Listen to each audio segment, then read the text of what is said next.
teknisnya 1%, supaya 100% gimana? 99%-nya harus dikompensasi dengan vibrasi yang besar. Berarti kalau vibrasi Anda lagi kacrut 1%, tindakan Anda harus 99%. Gitu ya. Kita bikin kesepakatan ya. HP kita silent ya. Oke? Setting ke mode getar dan tidak lebih dari 6 skala Richter. Oke? Ya, supaya semuanya kondisif. Sampai mana tadi? Nah, terus ngaruhnya apa dong faktor non teknis itu? Disitulah sumber dari yang namanya luck. Apa? Luck itu apa? Keberuntungan.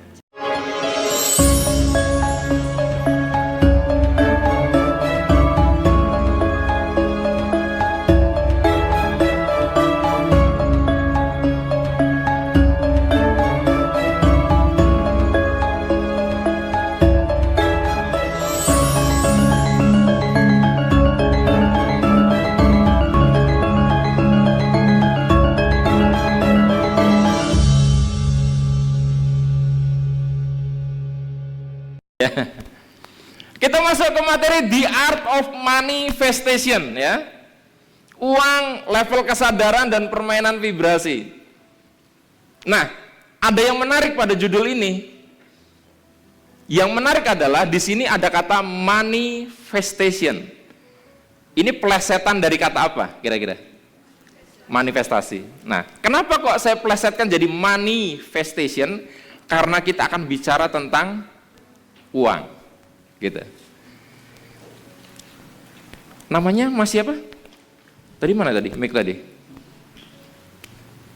Mas siapakah?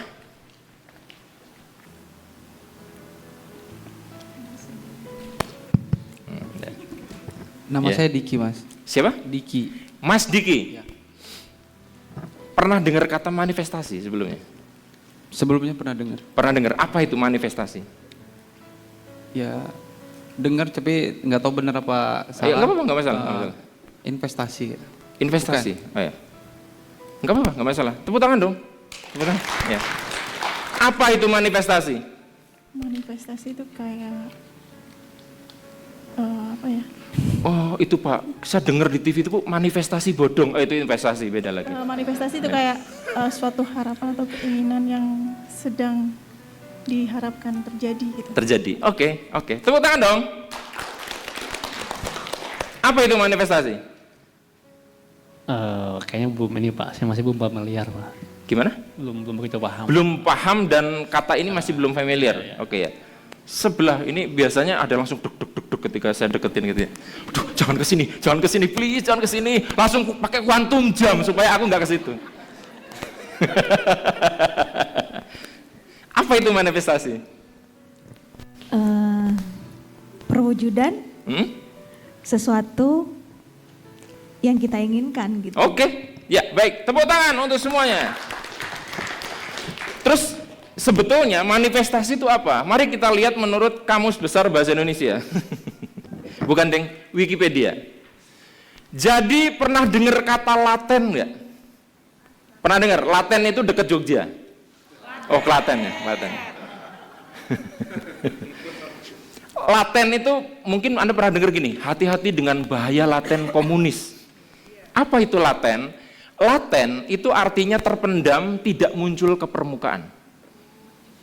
Ya, gitu. Jadi laten itu. Nah, berarti Klaten itu huruf K yang terpendam. Lawan kata dari laten adalah manifest. Artinya apa berarti kalau itu terpendam berarti muncul ke permukaan. Artinya kita bicara kalau manifestasi dari tidak ada jadi ada. Yuk ikuti kata-kata saya. Tidak ada jadi ada. Tidak punya jadi punya. Dari ingin jadi nyata. Nah, itulah manifestasi. Jadi contoh nyata manifestasi apa?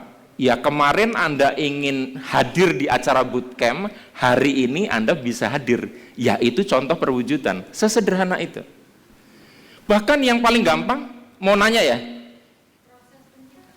Boleh, bisa, boleh masuk itu.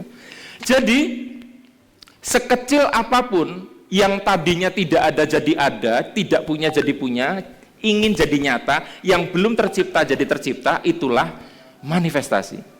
Berarti sadar tidak sadar, hidup kita semua adalah hasil manifestasi. Jadi apapun sekarang Anda itu adalah hasil manifestasi.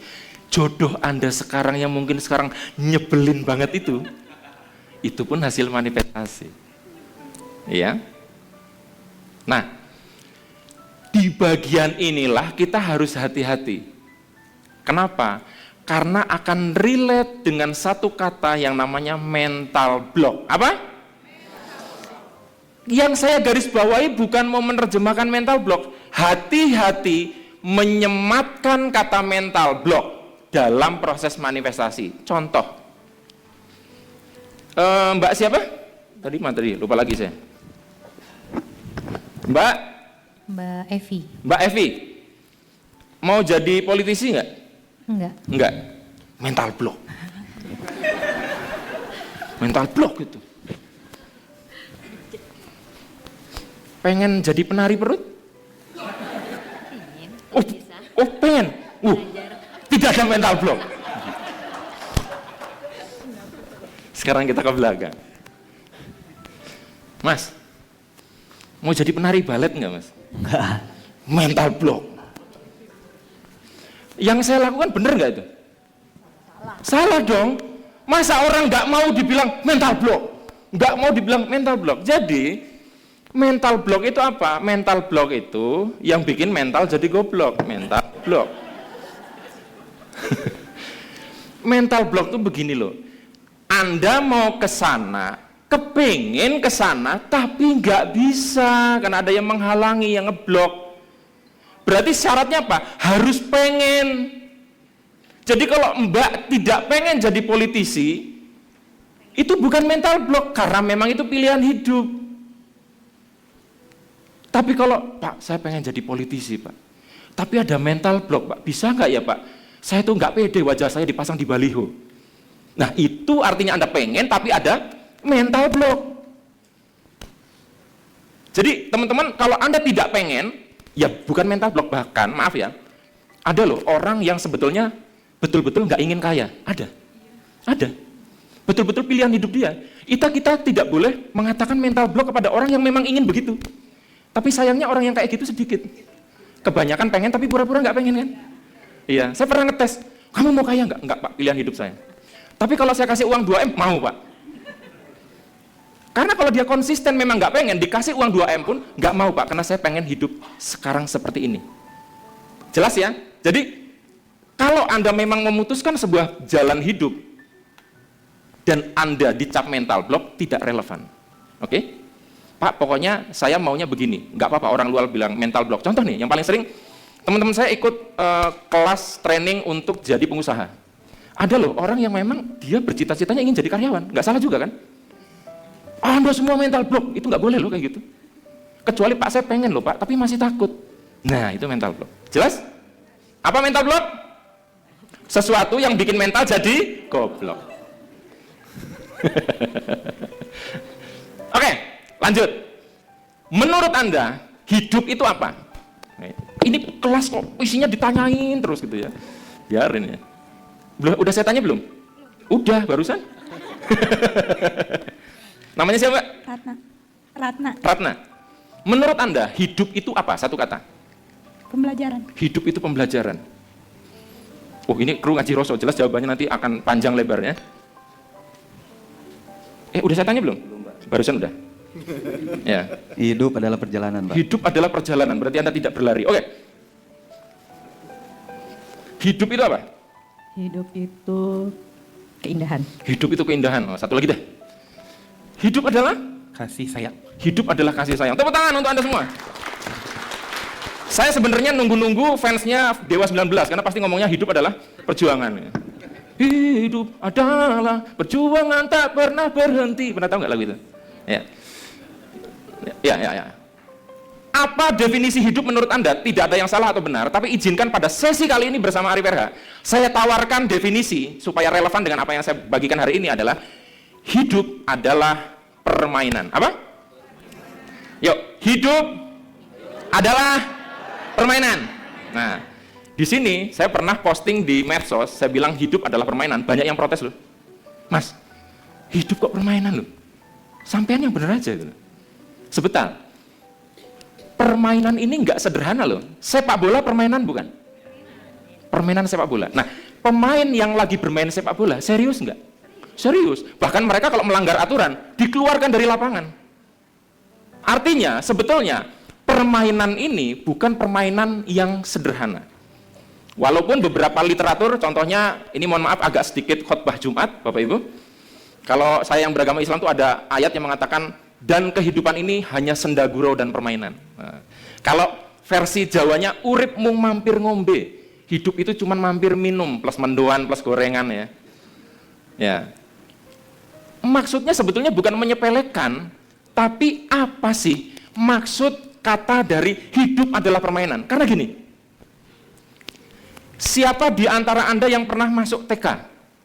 Taman kanak-kanak atau playgroup? Kira-kira lebih menyenangkan waktu di TK atau saat kuliah?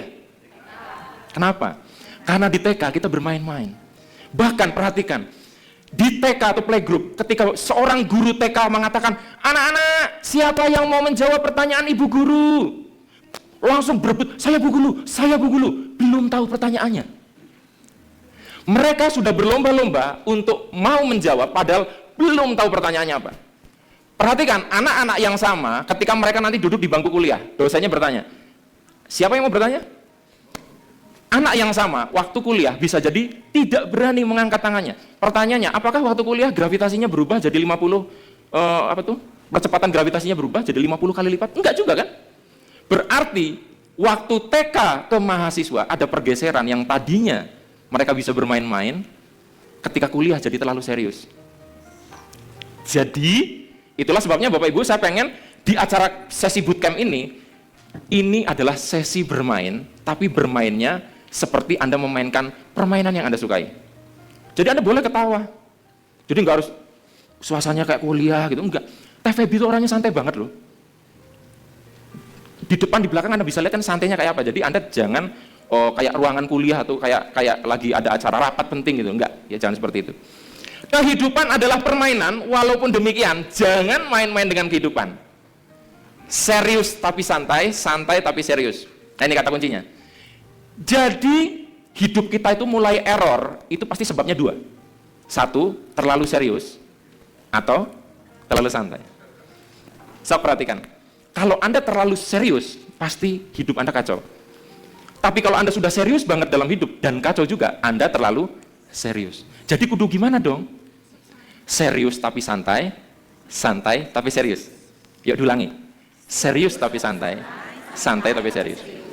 Itu sebuah kesadaran tengah-tengah antara tidak terlalu kencang atau terlalu lemah. Kalau pakai mobil yang manual, itu yang saya sebut sebagai kesadaran setengah kopling. Kesadaran setengah kopling itu susah loh. Siapa yang tadi malam nginepnya di hotel ini? Hotel ini itu ada contoh kesadaran setengah kopling. Pakai toiletnya kan? Toiletnya itu sprayernya bagus. Karena apa? Anda tidak akan takut neken tombol sprayernya sampai josnya kebanyakan kan? Dia bisa kontrolnya gampang.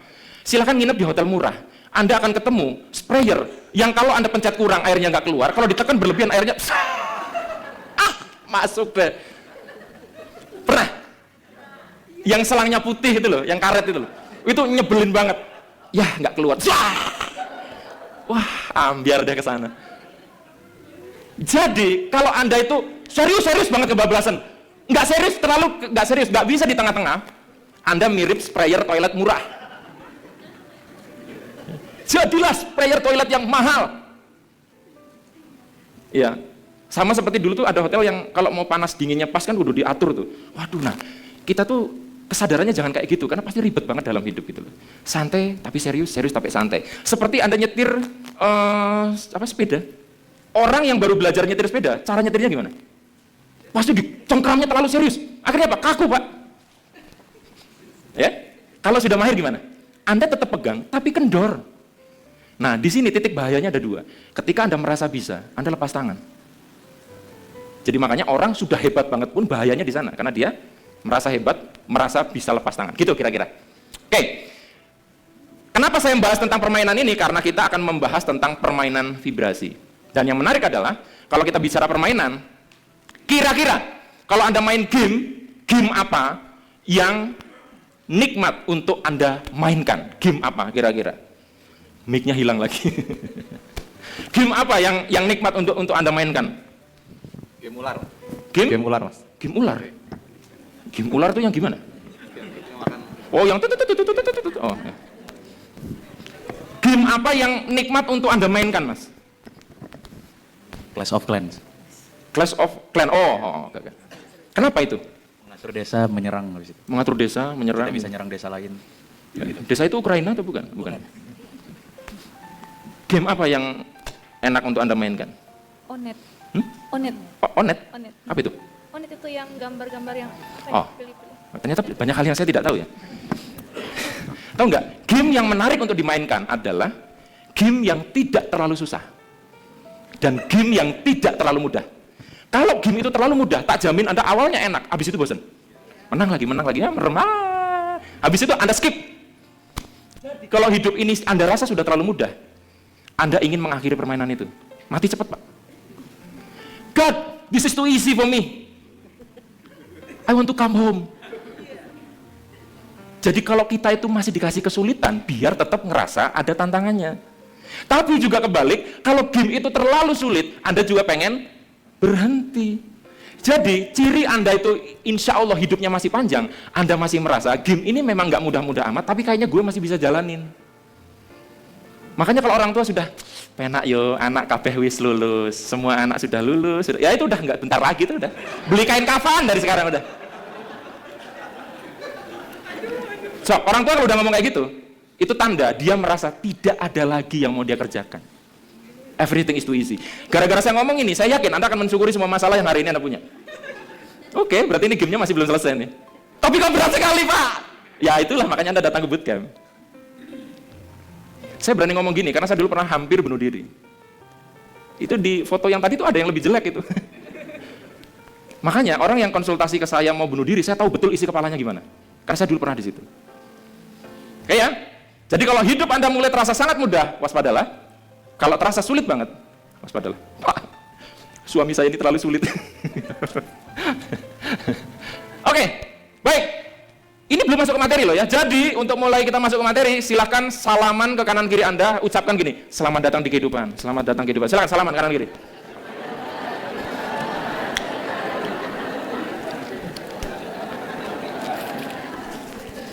Suasananya jadi kayak tahlilan kan?